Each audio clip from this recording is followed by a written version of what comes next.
আসসালামু আলাইকুম সবাইকে স্বাগত জানাচ্ছি আমাদের আজকের ক্লাসে। আজকে আমরা আলোচনা করতে চাই ক্রিপ্টোকক্কসিস নিয়ে। ক্রিপ্টোকক্কসিস নামটা আমাদের জন্য খুব ইম্পর্ট্যান্ট এই কারণে যে এফসিপিএস বা এমআরসিপি পার্ট 1, এমআরসিপি পার্ট 2, মোটামুটি পোস্ট গ্র্যাজুয়েশনের বেশ কিছু এক্সামে এখান থেকে আসলে খুব ফ্রিকুয়েন্টলি আসলে কোশ্চেন চলে আসে। সো এক্সামের পয়েন্ট অফ ভিউ থেকে this is very important topic for us. So cryptococcosis আসলে কীভাবে হচ্ছে, কাকে দিয়ে হচ্ছে, প্রথম প্রশ্ন হচ্ছে এটা। বেসিক্যালি আমাদের যেই ফাঙ্গাল ইনফেকশনগুলো হয়, মোটা দাগে আমরা দেখি যে 3 ধরনের টাইপস অফ ফাঙ্গাল এজেন্ট এখানে আসলে রেসপন্সিবল থাকে। একটা হচ্ছে ইস্ট, একটা হচ্ছে মোল্ড, আর একটা হচ্ছে ডাইমরফিক ফাঙ্গাস। মোটামুটিভাবে যখন আমরা সিস্টেমিক বা আমরা যখন ডিপ মাইকোসিসের কথা বলি, আমরা এখানে দেখি যে ডিপ মাইকোসিস বা সিস্টেমিক মাইকোসিসে কিছু জায়গায় ইস্ট দিয়ে হচ্ছে, কিছু জায়গায় ডাইমরফিক ফাঙ্গাস দিয়ে হচ্ছে। সো এইখানে আমরা নর্মালি যেটা ক্রিপ্টোকক্কসিস যেটা বলি, এটা বেসিক্যালি এক ধরনের ইস্ট ইউনিসেলুলার ফাঙ্গাল এজেন্ট এরা মোস্টলি। সো এদেরকে যখন আমরা আসলে ইনফেকশনটা হতে দেখি, এখানে আসলে আমরা দুইটা প্যাটার্ন দেখতে পাই। একটা হচ্ছে ক্রিপ্টোকক্কাস নিওফরম্যান্স। ক্রিপ্টোকক্কাস নিওফরম্যান্স যেটা, এটা দিয়ে আমরা আসলে অপরচুনিস্টিক ইনফেকশন হতে দেখি। অপরচুনিস্টিক ডিপ মাইকোসিসটা কীভাবে, একটা পার্সন আগে থেকে ইমিউনিটি কম ছিল, আগে থেকে ইমিউন কম্প্রোমাইজড একটা পার্সন, লাইক এইচআইভি ছিল বা অন্য কোনোভাবে ইমিউন কম্প্রোমাইজড হতে পারে, সেই পার্সন অ্যাফেক্টেড হচ্ছে, সেইখানে আমরা খুব সিরিয়াস কমপ্লিকেশনস দেখতে পাই। আরেকটা হচ্ছে ক্রিপ্টোকক্কাস গ্যাটি। সো ক্রিপ্টোকক্কাস গ্যাটি ব্যাপারটা সাধারণত দেখছি ইমিউনো কম্পিটেন্ট পার্সন যারা, সেখানে আমরা তাদেরকে অ্যাফেক্টেড হইতে দেখছি। সো এটা একটা প্রাইমারি ইনফেকশনের মতো হয়ে যাচ্ছে। তাহলে প্রাইমারি ইনফেকশনটা কখন বলি, লাইক একটা ইমিউনো কম্পিটেন্ট পার্সন যদি ডিপ মাইকোসিস হয়, তখন আমরা প্রাইমারি ডিপ মাইকোসিস বলি। আর যদি একটা পার্সন ইমিউনো কম্প্রোমাইজড সেইখানে ঘটনাটা ঘটে, তখন আমরা বলছি এটা একটা অপরচুনিস্টিক ফাঙ্গাল ইনফেকশন। সো ক্রিপ্টোকক্কাস গ্যাটিটা আমরা প্রাইমারি ইনফেকশনের মতো পাচ্ছি, ইমিউনো কম্পিটেন্ট পার্সনের হচ্ছে। On the other hand ক্রিপ্টোকক্কাস neoformans যেটা, সেটা আমরা অপরচুনিস্টিক ম্যানিফেস্টেশন বা অপরচুনিস্টিক ইনফেকশন হিসেবে আমরা আসলে হইতে দেখি।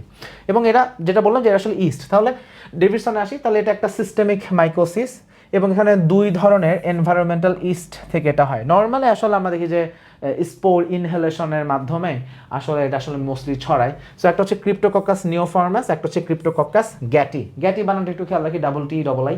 সো ক্রিপ্টোকক্কাস নিওফরম্যাস পুরো ওয়ার্ল্ড ওয়াইড ডিস্ট্রিবিউটেড, মোটামুটি মানে পৃথিবীর যে কোনো প্রান্তেই আসলে এটা হইতে পারে। আর বেসিক্যালি এটা একটা অপরচুনিস্টিক প্যাথোজেন, তাই না? এটা তখনই হচ্ছে যখন পেশেন্ট ইমিউনো কম্প্রোমাইজ, বেসিক্যালি পেশেন্টের এইচআইভি ইনফেকশন বা অন্য কোনোভাবে তারা ইমিউনো কম্প্রোমাইজড হলে সেখানেও আমরা এটা হতে দেখি। এবং আমাদের এমআরসিপিতে যেই স্টেমগুলো দেওয়া থাকে বা এফসিপিএসে যখন এসবিএগুলো দেওয়া থাকে, আমি স্টেমে বোঝায় দেয় যে পেশেন্ট আসলে ইমিউনো কম্প্রোমাইজড, এরকম একটা কনটেক্সট থেকে কোশ্চেনটা আসলে আসে। অন দ্য আদার হ্যান্ড ক্রিপ্টোকক্কাস গ্যাটি যেটা, এটা একটা প্রাইমারি ঘটনা, সেটা প্রাইমারি প্যাথোজেন, অর্থাৎ আগে থেকেই পেশেন্ট দেখা যাচ্ছে যে ইমিউনো কম্পিটেন্ট, বাট সেখানে আমরা ইনফেকশন হতে দেখছি। এবং এখানে মোটামুটি wide spread distribution, but Australia, Asia, Africa, Canada এই সব জায়গায় আমরা একটু বেশি দেখি। আচ্ছা, এবার আসি পেশেন্ট আসলে ক্লিনিক্যাল প্রেজেন্টেশন কি হইতে পারে। সো নর্মালি যেটা, সেটা হচ্ছে ক্রিপ্টোকক্কাসটা আসলে inhalation of the east, sorry আমি স্পোর বলছি, এটা আসলে ইস্টকে ডিরেক্টলি ইনহেল করার মাধ্যমে আসলে এক্সপোজারটা হচ্ছে।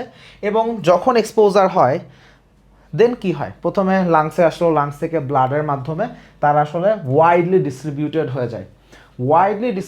হয়ে যায়। বাট মোস্ট কমনলি তারা দুইটা জায়গায় যায়, একটা হচ্ছে স্কিন আর একটা হচ্ছে central nervous system. So basically cryptococcus neoformans যেটা, সেখানে আমরা ইমিউনো কম্প্রোমাইজ পার্সনে খুবই সিভিয়ার ম্যানিফেস্টেশন দেখি, সিএনএস ম্যানিফেস্টেশন দেখি, খুবই সিভিয়ারভাবে আমরা সিভিয়ার ডিজিজ দেখি। আরেকটা ব্যাপার সেটা হচ্ছে যাদের ইমিউনিটি খুবই কম, তাদের ক্ষেত্রে আমরা ডিজেমিনেটেড ক্রিপ্টোকক্কসিস দেখি, যে এটা মানে অলমোস্ট বডির যে কোনো জায়গায় আসলে ছড়ায় যাইতে পারে, ব্লাড স্ট্রিমের মাধ্যমে মাল্টিপল সাইটসে আসলে তারা এফেক্ট করতে পারে। So this is very common in immuno compromise বা সিভিয়ার ইমিউনো কম্প্রোমাইজ পেশেন্টে এই ঘটনাটা হতে পারে। বাট আমরা কমনলি যেটা ডিল করি সেটা হচ্ছে ক্রিপ্টোকক্কাস নিওফরম্যাস দিয়ে সিএনএস ইনফেকশন যেটা হয়।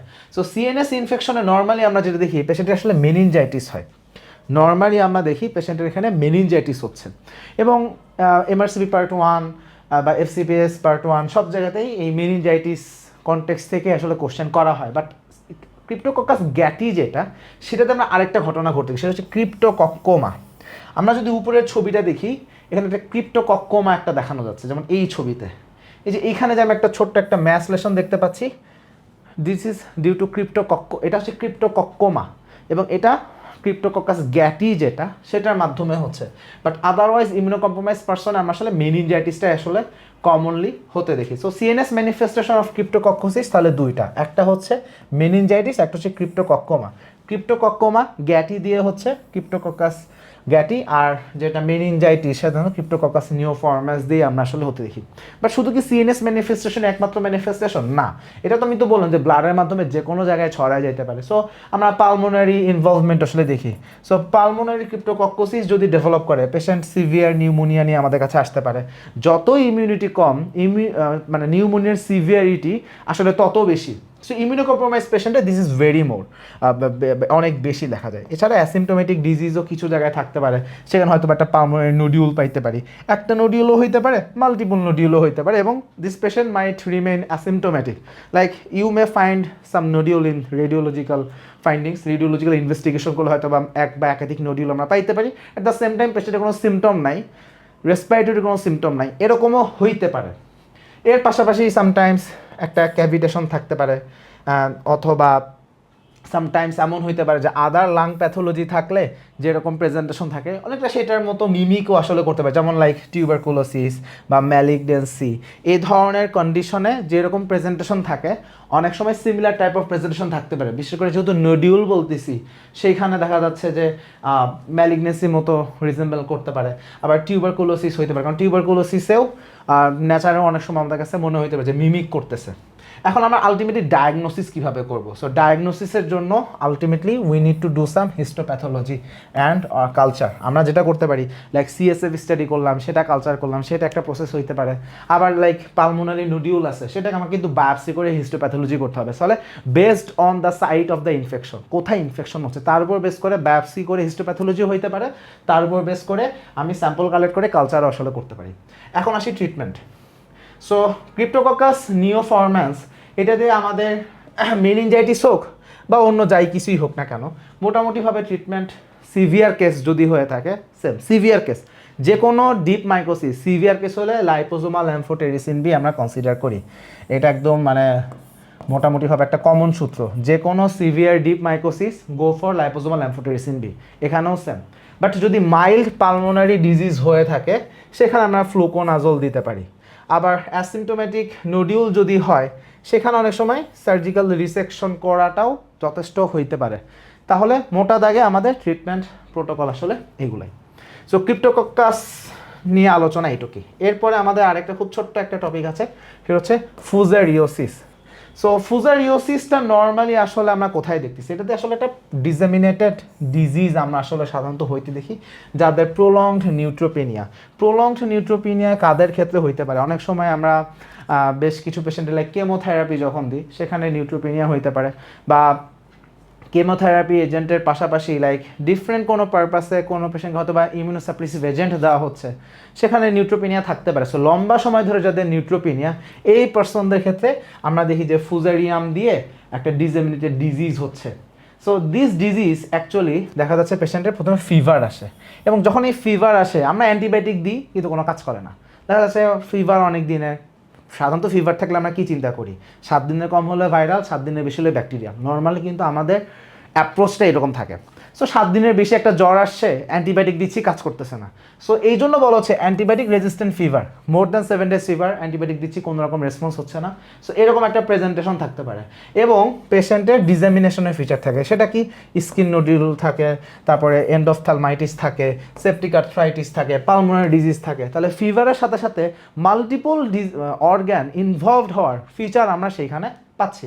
সো এই প্রেজেন্টেশনটা থাকে। সো যখন এই ঘটনা ঘটে আমরা এটাকে কীভাবে আইডেন্টিফাই করতে পারি? যদি আমরা পেশেন্টের ব্লাড কালচার করি সেইখানে এটাকে ডিসকভার করা যায়। তাহলে ফিভার 7 দিনের বেশি, যেটা অ্যান্টিবায়োটিকের প্রতি কোনো রেসপন্স করতেছে না, সেই সাথে disseminated feature, multiple organ involved হচ্ছে, স্কিন নোডিউল হচ্ছে, এন্ডোফথ্যালমাইটিস ডেভেলপ করতেছে, সেপটিক আর্থ্রাইটিস হচ্ছে, পালমোনারি ইনভলভমেন্ট থাকছে, এবং যখন ব্লাড কালচার করতেছি ব্লাড কালচারে ধরা পড়ে যাচ্ছে দিস ইজ ফিউজারিয়াম। সো এইভাবে আমাদের ডায়াগনোসিসটা আসলে হয়। তাহলে এখন ট্রিটমেন্ট কী করবো? ট্রিটমেন্টটা আমাদের জন্য একটু চ্যালেঞ্জিং, বিকজ অ্যান্টিফাঙ্গাল এজেন্টের প্রতি এদের রেজিস্ট্যান্সটা একটু বেশি। সো এখানে আমরা একটু হায়ার লেভেলের এজেন্টগুলো ইউজ করি, যেমন ভোরিকোনাজল, পোসাকোনাজল, হ্যাঁ, বা অ্যামফোটেরিসিন বি। নর্মালি এইগুলো আমরা দিই, যার সিম্পল একটা সূত্র, কঠিন disease, severe condition, deep mycosis, go for amphotericin B. So amphotericin B তো ডেফিনেটলি আছে, বাট এখানে আমরা ভোরিকোনাজল, পোসাকোনাজল এটা আসলে প্রিফার করে থাকি। এগুলো আসলে দেওয়া যাইতে পারে, but this is very important topic, কারণ এটা আসলে একটু ডিফিকাল্ট টু ট্রিট অ্যান্ড পেশেন্টের প্রেজেন্টেশন খুবই severe. So this is fusariosis. সবাইকে ধন্যবাদ।